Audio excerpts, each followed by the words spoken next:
Hey, you made it. Come on in and join me. I'm Angela, and this is me making sense of myself. I'm super glad you're here.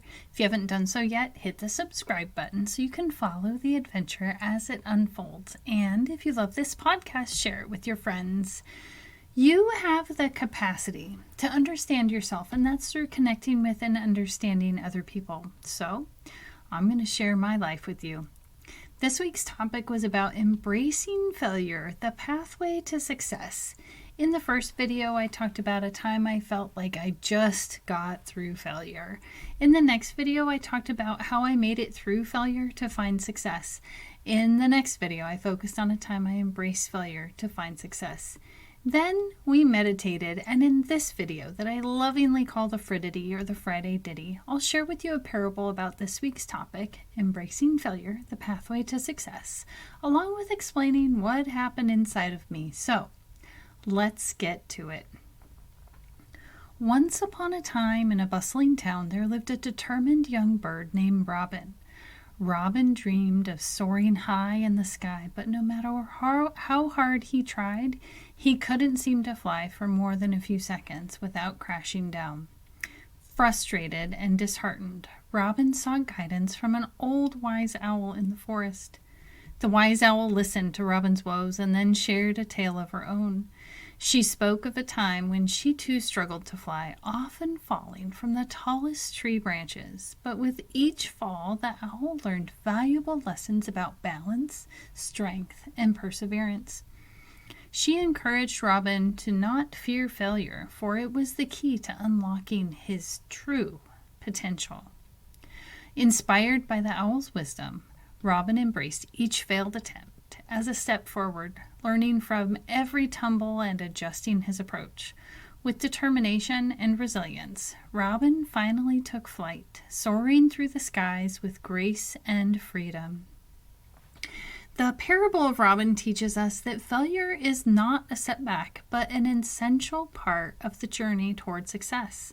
Just as Robin learned to fly by facing and overcoming failure, we too can reach new heights by embracing our own setbacks and using them as stepping stones to achieve our goals.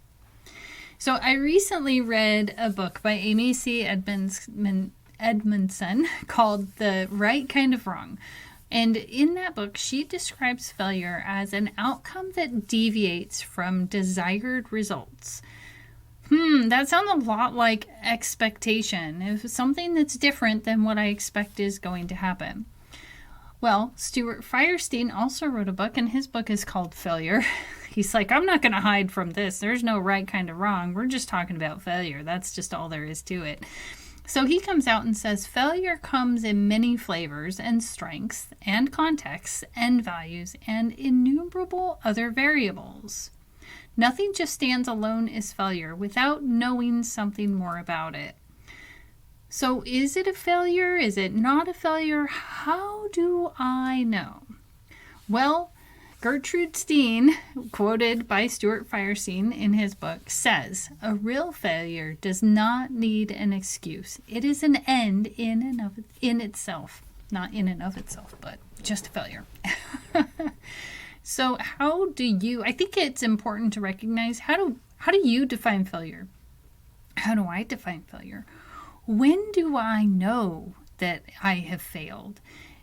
Is it when I stop pushing? Is it maybe when I learned something new that I didn't expect? Do I call that a failure? Or is it, and then, like Amy in her book calls it an intelligent failure. Maybe it's just that. If I trip over a sidewalk, is that a failure of walking upright? Well, depending on how I define failure, it could be. Or it might just be, hey, I didn't see that. And maybe that's a mistake. So I think that it matters how I define failure. And when I use the word failure, if I'm looking at it as a stepping stone or as a tool or something that's going to inform my next steps.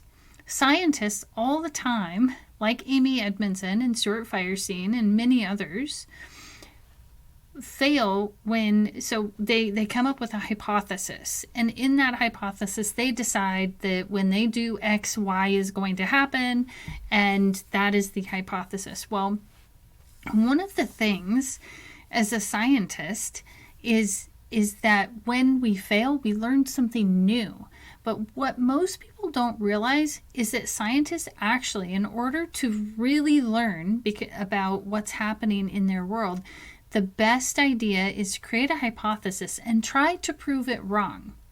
So in that sense, am I looking for failure? Is it important to me to fail because then maybe I'll learn something new?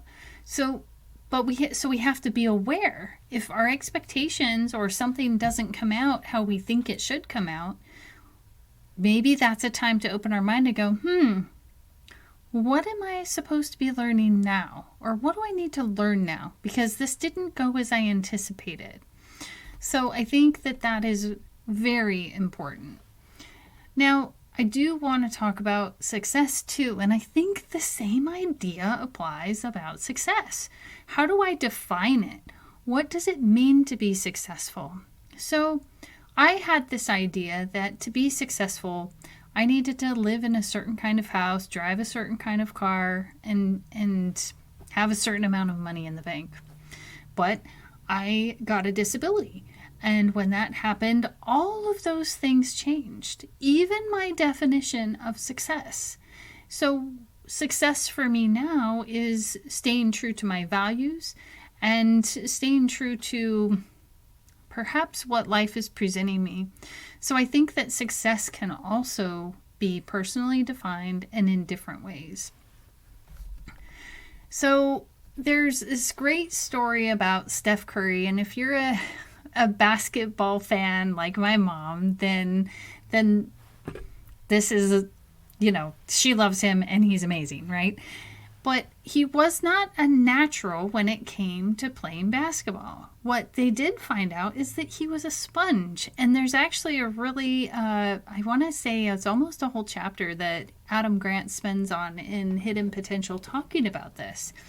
So he wasn't a natural, he was a sponge, which meant he was willing to learn and he was willing to do the work. And then on top of it, he found a coach who helped make playing basketball fun.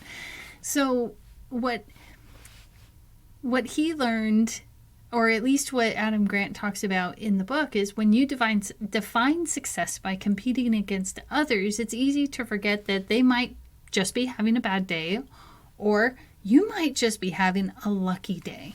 But when you compete against yourself, it's different because that's yourself and that's what matters.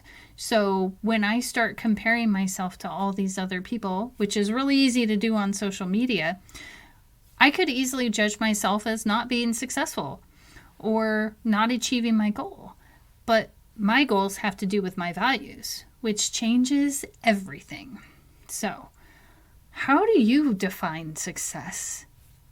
I would love to hear from you. In closing, I'll walk you through the steps I took to embrace failure, not just by the book, but through podcasts, books, and mantras so true so you can learn and embrace it too. So if you've ever found yourself in the fear of failure's shadow drawing ever near, join me on this journey and you'll see how embracing failure can set you free. Like, share, and comment below to let me know what topics you'd like me to explore next. Remember to subscribe to Me Making Sense of Myself for weekly doses of inspiration and self-discovery. If you have a question or a topic, send it over. I'll answer it. Let's do this together. I'm Angela, and this is Me Making Sense of Myself.